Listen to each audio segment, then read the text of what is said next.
Okay, so let's go ahead and get started. My name is Courtney Hayes. I am an associate attorney at Kroloff. My main practice areas are trusts and estates, but I also dabble in business litigation, construction litigation, and medical malpractice defense.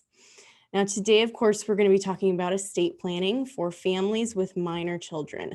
This area is very interesting to me. I just got married, and my husband and I are considering starting a family of our own. And so we are thinking about what our plan should include to take care of any potential children.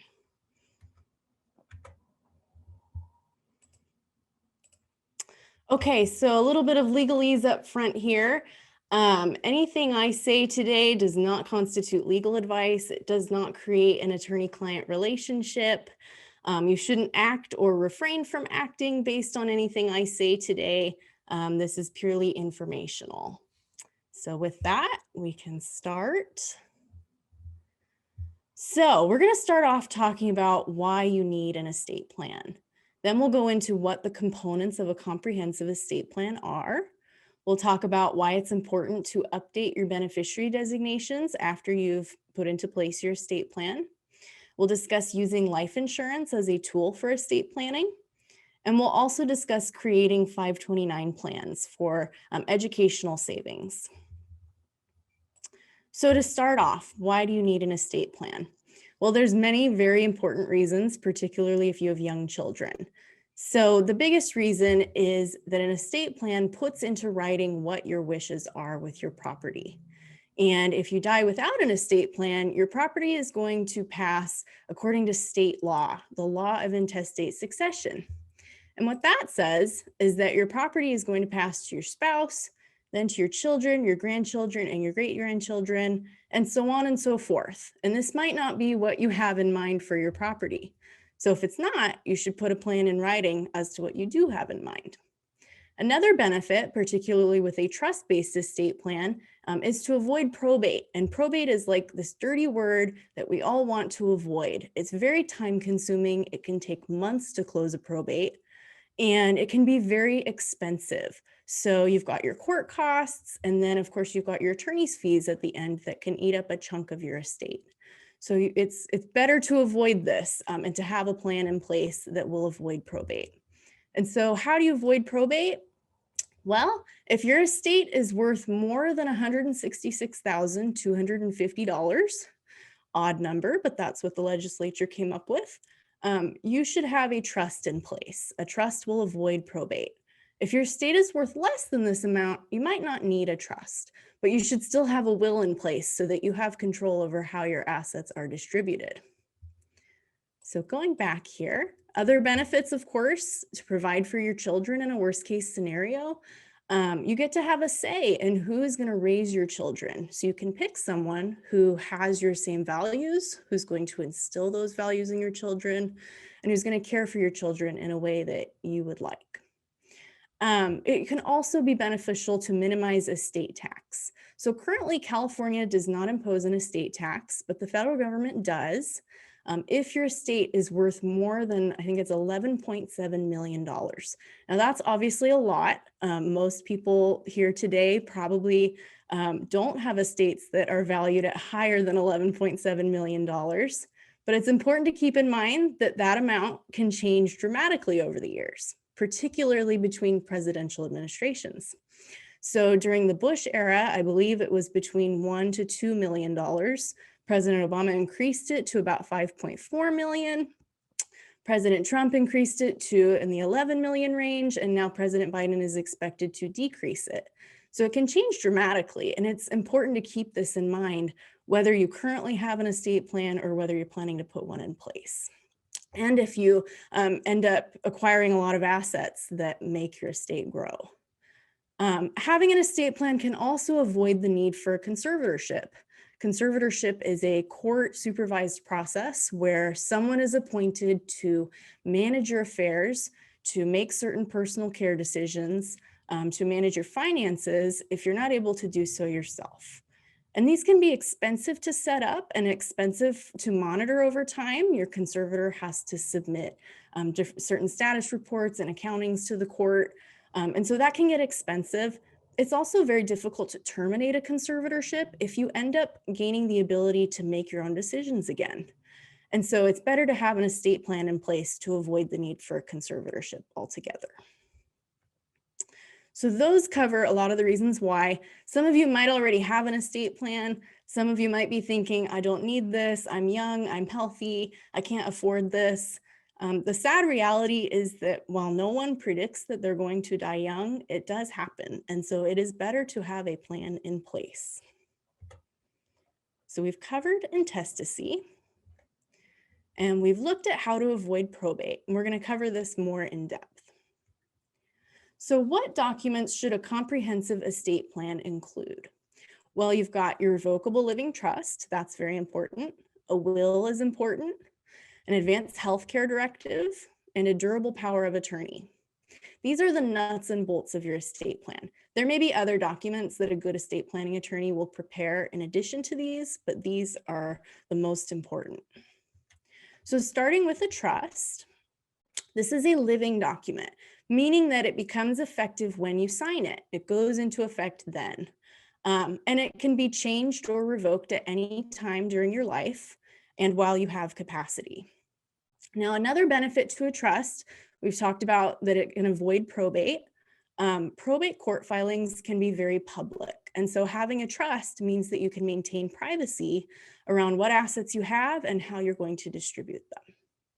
It also allows you to structure distributions to your beneficiaries. And this is really important if you've got kids where you don't want them to receive thousands of dollars outright when they might not have the maturity to handle that money in a prudent way. And so you can structure distributions of money or other property depending on when your kid reaches a certain milestone, when they reach a certain age, etc. So it allows you more control. So there are different types of trusts. There's continuation trusts, there's AB trusts. These are things that you would want to discuss with your estate planning attorney in greater depth because there's different considerations here. So whether estate tax is a concern, as I said before, might not be as much of a concern given the current exemption amount. But there's also considerations if you've got a blended family, making sure that certain beneficiaries are covered. And also special needs trusts. If you have a special needs child, you want to make sure that they're provided for without disqualifying them from public benefits. These are types of trusts that you can talk about with your estate planning attorney. So another thing that a trust does is it names a successor trustee. So when you create your trust, you usually start off as the trustee of your own trust. But if you ever lose capacity, you're not able to manage things, you want to have someone named to take over in a sense and make sure that your affairs are managed for you. So you want to choose someone trustworthy, someone who is likely to outlive you. And you can also name co-trustees if that's something you're interested in doing. Maybe you've got 2 children and you want them both to be trustees. If you do that, you need to also figure out if you want them to act together, if you want them to make certain decisions separately, or whether if they have a disagreement, who is going to decide, who's ultimately going to prevail. And you also want to name alternates as backups in case your first choice is not available or is not willing to serve at the time that they're needed. You also have the option of naming a professional trustee instead of an individual. Depending on the situation, this might be advisable if you don't have any other options, but it can be expensive to name a professional trustee. So a trust allows you to state your wishes, so you can discuss with your attorney the various options. If you have multiple children and you want to give things equally to each child, that's an option. Or maybe if individual children have different needs, you want to give them according to their needs. If you want to do structured distributions versus a lump sum of money, that's another consideration. Whether you want a pot trust where all of your assets are put together in a pot and then only distributed based on certain needs like health expenses, education expenses, until your youngest child reaches a certain age, and then everything is distributed. That's an option too. There are many options. You can also state any specific wishes that you might have. So if you're planning on contributing to a child's wedding, perhaps, that's something you can state in your trust. If you want to provide capital, if one of your kids wants to start a business at some point, that's something you should state too. Or providing funds for a down payment is another popular choice. So it's important to make these wishes known in your trust so that your successor trustee knows what you want to have happen with your money. So your trust will include a list of your assets. That's typically called a Schedule A. And this is going to list your real property. So that would include your primary residence, investment properties, vacation properties, bank accounts, stocks, bonds, mutual funds, any interests you might have in a business, your vehicles, and it will usually contain a very all-encompassing clause about your personal property, like your jewelry, your furnishings, etc. You should note that life insurance and retirement accounts are treated differently here. These do not become trust assets, so they pass directly to the beneficiary that's listed on your beneficiary designation. We'll go over this shortly. So I do see that I have a question here. I'll address questions at the end. Anything very specific, I would ask that you email me in order to maintain your confidentiality and so that I can respond in greater depth. So continuing on. So it's really important once you create this trust, this document, what do you do with it? Well, you need to fund your trust. And that means you need to transfer your property to the trust. So if you think of a trust like a basket, you need to put your property into the basket in order for it to be part of the trust. And so that happens by retitling assets. Things like real property are going to be transferred using deeds. So you would transfer the property to yourself as trustee of your trust. Same thing with bank accounts, stocks, bonds, etc. Any new vehicles that you acquire should be in the name of the trust, you as trustee of your trust. And again, life insurance and retirement is treated differently. So in addition to a trust, you should also have a will. And a will names an executor. This person can be the same person as your successor trustee. It's up to you. It's generally easier if it is the same person. Again, choose someone trustworthy, loyal, willing to serve. And a will can state your wishes regarding your property. If you also have a trust, your wishes are generally more explicitly stated in your trust. A will also states your burial and cremation wishes, which can be very important to some people. As I said before, if you only have a will, you should make sure that your assets fall below the $166,000 threshold that I talked about earlier, because otherwise they will be subject to probate. Now, if you do have a trust, I see a question here. You will receive a copy, or if you email me, I can send you a copy of the PowerPoint. Absolutely. This presentation is also be recorded, and it will be available on the website if you'd like to view it later or share it with anybody. But back to the presentation. So a will on its own will not avoid probate unless your assets fall below the $166,000 threshold. If you have a trust, your will be what's called a pour-over will. And what that means is that any assets, if there are any at your passing, that weren't transferred to the trust, those pour over into the trust. And so while they might still be subject to probate, they're still going to pass to your beneficiaries that are named in your trust. So your will also allows you the opportunity to name a guardian, which is very important if you've got young children. So a guardian is someone other than you who can make decisions for your child. They'll usually raise your child. It's different from an adoption though. In adoptions, the parents' rights are permanently ended, and the legal relationship between an adoptive parent and an adopted child is very much more like a parent-child relationship. The adopted child inherits from the adoptive parent, and adoptive families are not supervised by a court. But guardians are typically supervised by the court, whether it's the decisions that are being made for the child, the expenses on the child's behalf, Additionally, minor children do not inherit from their guardian's estate. They still inherit from their parents' estate. So a court can also end a guardianship if the situation is that the parents lost capacity and they later regained capacity, the court could end the guardianship. But with an adoption, as I said, the parents' rights are permanently ended. So there's two types of guardians. There's a guardian of the person and a guardian of the estate. You can name one person to serve in both roles, and often it is easier if you do, because those two people need to be working together closely in order to make the best and most efficient decisions for your child. So a guardian of the person will have full legal and physical custody of the child. They can make all decisions regarding physical care that a parent would.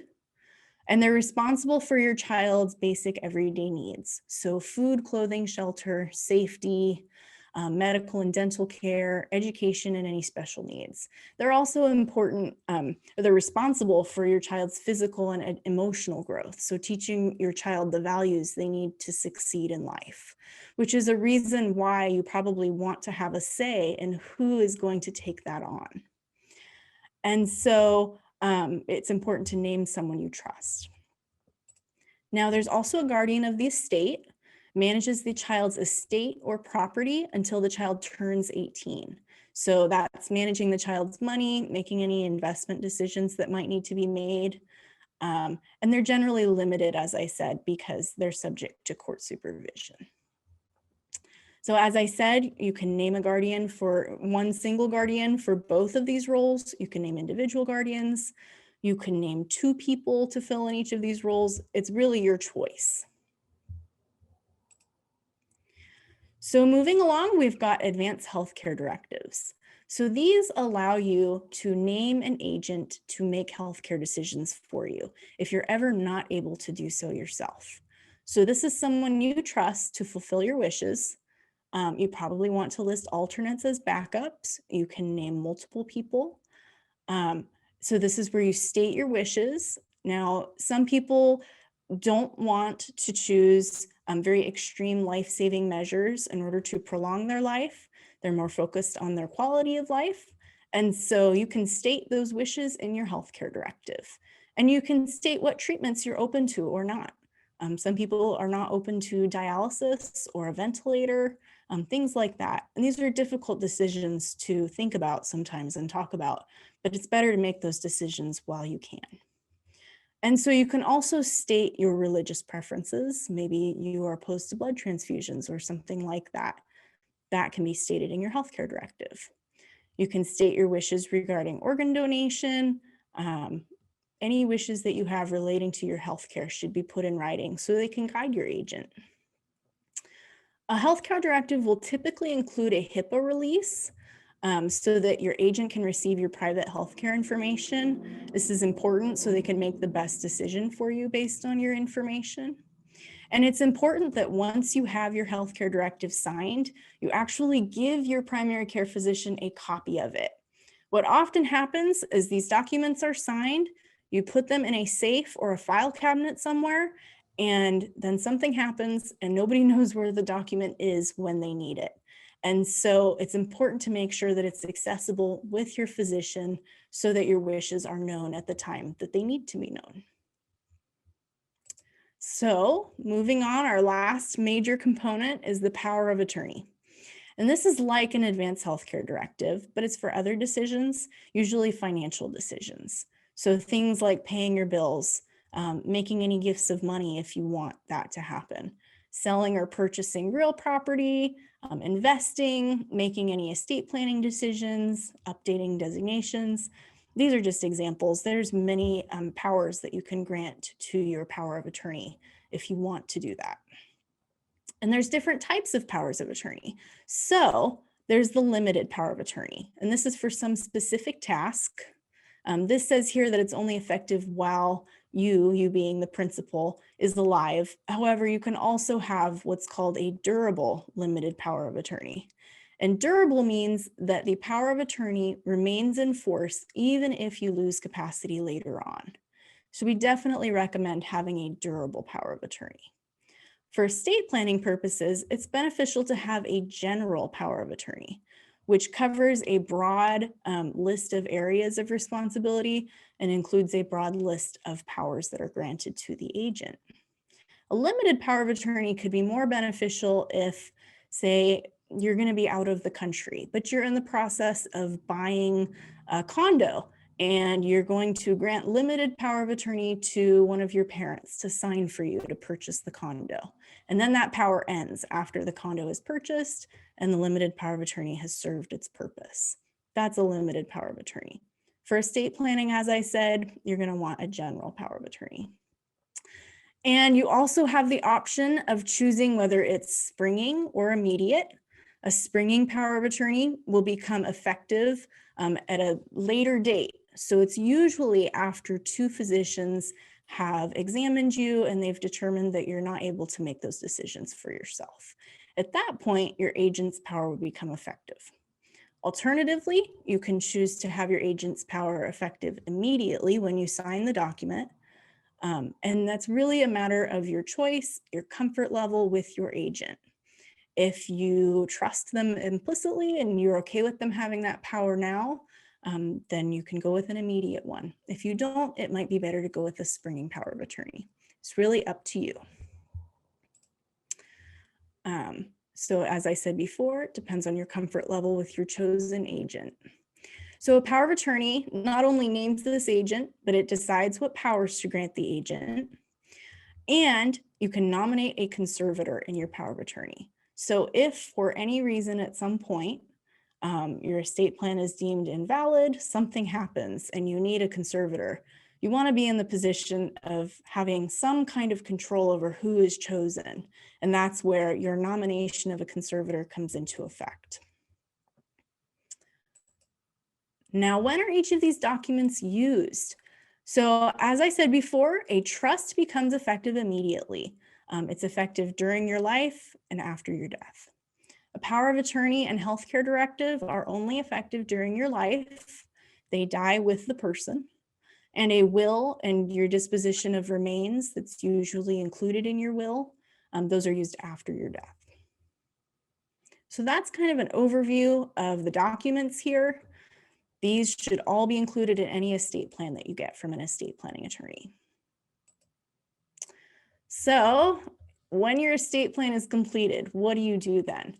Well, you're going to want to keep the documents in a safe place. The healthcare directive should go to your doctor. You're going to want to decide whether to give any copies of your documents to your successor trustee, your agent, etc. You need to make sure that your assets are titled in the name of the trust, that you fund your trust, as we talked about earlier. You want to update your beneficiary designations, which we'll talk about shortly. And you're going to want to review your estate plan every 5 to 7 years usually, because things happen, right? There are life changes. You've had another child possibly, and you want to make sure that child is provided for. Or maybe one of your child is having children themselves, so you've got grandchildren you might want to provide for. Things change. And so you want to make sure your plan's up to date. You also want to review the value of your estate to make sure it's not going to be subject to federal estate tax. You might want to account for any new business interests that you've acquired. Your wishes might have changed. And maybe you've acquired or disposed of certain assets, so you want to update your Schedule A, etc. It's important to update your plan. So, discussing your plan with others. It's important to consider whether this is a good idea, depending on your beneficiaries, depending on the age of your children. If you think your children are ready, it might be a good idea to discuss who you've chosen as a guardian, if it's ever needed. That way you can get some buy-in from your child. On the other hand, this might create certain expectations, particularly where you've talked about what you're distributing to a child. Maybe they have expectations that they're going to receive one thing, and then you change your plan down the line, and then they're surprised. So there's pros and cons here, and that's something you'd want to discuss with your attorney. You should also make sure that anyone you've named to serve as a successor trustee, an executor, a guardian, that they agree to continue to serve. Okay, so moving to beneficiary designations. So These apply in cases of retirement accounts, life insurance policies.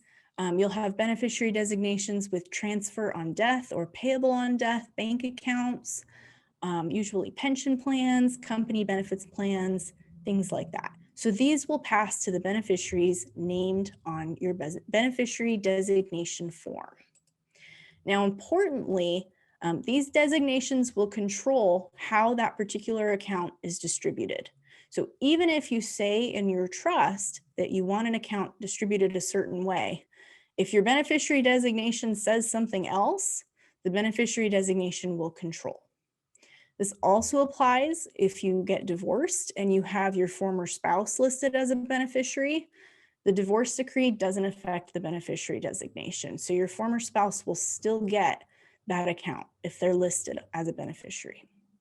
So it's really important to update these. If you have a trust-based estate plan, we recommend that you name the trust as a beneficiary.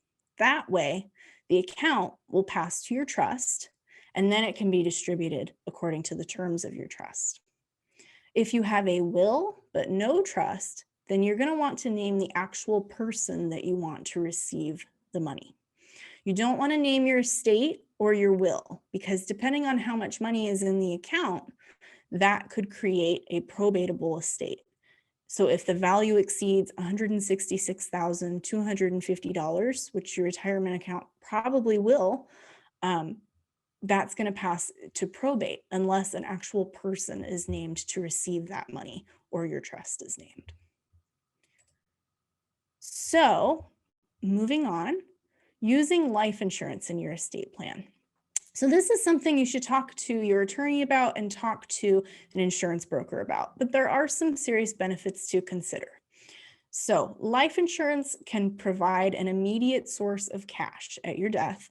If you've got lingering debts, if you've got funeral expenses, any final income taxes that need to be paid, it's important to think practically.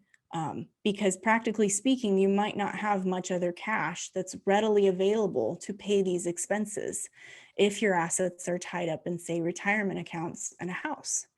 And so you also want to make sure that there's cash available to support your kids when there's not income coming in.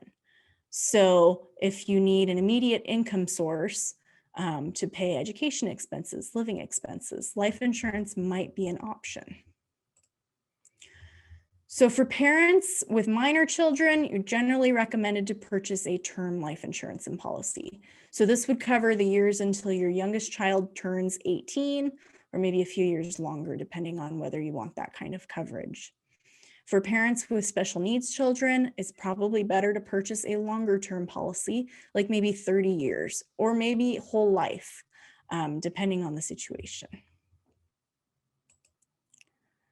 So finally, we're talking about using 529 plans in estate planning. So a lot of people don't know what a 529 plan is, but it's a flexible, tax-advantaged account. It's designed to save for education expenses. Now, it used to be only for college and graduate education expenses, but now it can be used for some elementary through high school education. So it really depends on the plan you choose. A lot of the plans that I've seen provide for about $10,000 a year to be used for elementary through high school education, but it really depends on the plan. So at the college level, funds can be used for tuition, fees, books, supplies, room and board. There typically are some limitations as to whether your child's going to school full-time, half-time, and how much of the funds can be used for what, but that's something to look into. But the plans that are available, California has one plan. It's called the Scholar Share Plan. It appears to be pretty well ranked as far as its performance and fees, but you can invest in almost any state's plan, not just California's. So I recommend that you shop around. There aren't any residency limitations for most plans, so you don't have to live in the state where the plan is instituted. So there's two different types of 529 plans. There's individual accounts and custodial accounts. Most people have individual accounts. These are most common, where the parent is the owner and the minor is the beneficiary. There's no limit on who can contribute, so you can have grandparents contribute, other relatives, friends, anyone can contribute, which is a great benefit to have. If you have a trust-based estate plan, we recommend that the 529 plan be owned by your trust. So even though there is a beneficiary listed for this type of plan, it's not treated like a retirement account or a life insurance policy. It's treated like an investment account. And so it needs to be owned by your trust, or else it will go through probate. Custodial accounts are usually established after a parent has passed, where the child is both the owner and the beneficiary. A custodian manages the account until the child turns a certain age, usually 18. And so that's another option. But if you have a trust-based estate plan, you can also direct your successor trustee to set up a plan if you haven't done so yourself. And so it's better to have the individual account. Now, there's no annual contribution limits for a 529 plan, but it is important to keep in mind any gift tax consequences for a 529 plan. So normally, gift tax would begin to accrue after you contribute $15,000 in a calendar year, or $30,000 for a couple. But 529 plans have a benefit in that you can contribute 5 times the gift tax exemption amount in a single year. So you could contribute $75,000 in a single year, or $150,000 as a couple. And you can have it treated as though it was given over a 5-year period. There's no gift tax result. So this may work well in certain situations. California's plan does have a cumulative contribution limit of $475,000, which should hopefully still cover higher education costs as they currently stand. So after a plan has reached this balance, you can't contribute any more to the plan, but it can still appreciate and accrue interest depending on how the investments are going. Now, 529 plans are similar to retirement plans in the sense that you get to decide whether you want to invest more aggressively, less aggressively. Usually you start more aggressively and then move to less risky investments as your child approaches college. And your wishes with your 529 plan, as far as your investment objectives, can all be stated in your trust so that your successor trustee knows how you want that managed. So there is a penalty if you use 529 funds for non-qualified expenses, so non-education expenses and other non-qualifying expenses. So there's a 10% federal tax penalty imposed, and there is a 2.5% tax penalty imposed by the California government. So if you're not able to use the funds for a certain beneficiary, you might need to change beneficiaries or roll over the money into a different kind of college savings account. That is also a possibility with certain plans. If you need to change a beneficiary, you can do so as long as the new beneficiary is related to the original beneficiary. Now, these are examples of allowable relationships. So a son or a daughter, a stepson, brothers, siblings, step-parents, first cousins, in-laws. Spouses of family members are also considered family, except for spouses of first cousins. You should note, though, if your new beneficiary is younger or of a younger generation than your original beneficiary, there may be federal tax consequences called the generation skipping tax. So you should talk to your CPA about that before you change beneficiaries. So as I said before, 529 plan does need to be titled in the name of your trust. They're treated as investment accounts, not as non-probate retirement accounts. So it's important that your trust owns the plan. And as I said before, you can direct your successor trustee to contribute to the plan in a certain way to establish a plan. If you have not already done so, you can make certain requirements about non-qualifying expenses, under what circumstances that might be allowed, or under what circumstances you're okay with them changing a beneficiary. Those are all things that you can put in writing. So that about covers 529 plans. And lastly, we've got a recap of what I covered today. So estate plans are vital to avoiding probate and avoiding intestacy. And they're vital to maintain control and privacy over your assets and for how you want them to be distributed. A comprehensive estate plan will include a trust, a will, a healthcare directive, and a durable power of attorney. It may include other documents too, and it should, if you have a good estate planning attorney, such as a certification of trust and an assignment, other important documents. But these four are really the major documents. And once your trust is created, you do need to fund it by transferring assets to it, except for life insurance and retirement accounts. So you'll want to make sure that any real property that you owned is retitled in the name of the trust. Bank accounts, investment accounts, etc. Those all need to be titled in the name of your trust. And then once you've created your estate plan, you should make sure that you update your beneficiary designations. If you've got a trust-based estate plan, you're going to name the trust as your beneficiary. If you have a will but no trust, make sure that you name the actual beneficiaries that you want to receive the account. And life insurance is a very valuable tool to provide an immediate source of cash for your minor children. This is especially important if you've got money tied up in other assets and you don't have cash available to pay these expenses or to pay any debts that might be lingering at your death. And finally, 529 plans. These can be used to incrementally save for college with reduced tax consequences. They should be titled in the name of your trust. And that is all I have today. Thank you all for joining me. I really appreciate this. And if you have any questions, here is my email address. I see that we have some questions here, so I'm going to look and let's see here. I set up a trust when my first child was born.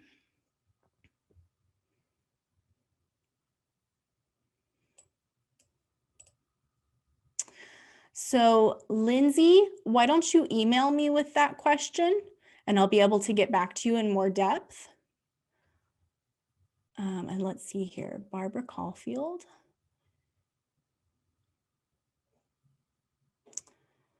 So Barbara, if you could also email me as well, that would be great, because this question I'm going to need to look into a little bit more before I give you a full answer on that. And if anybody else has any questions, please feel free to email me. As I said, my email address is below, and I look forward to getting back to you with any questions you might have. So thank you all very much.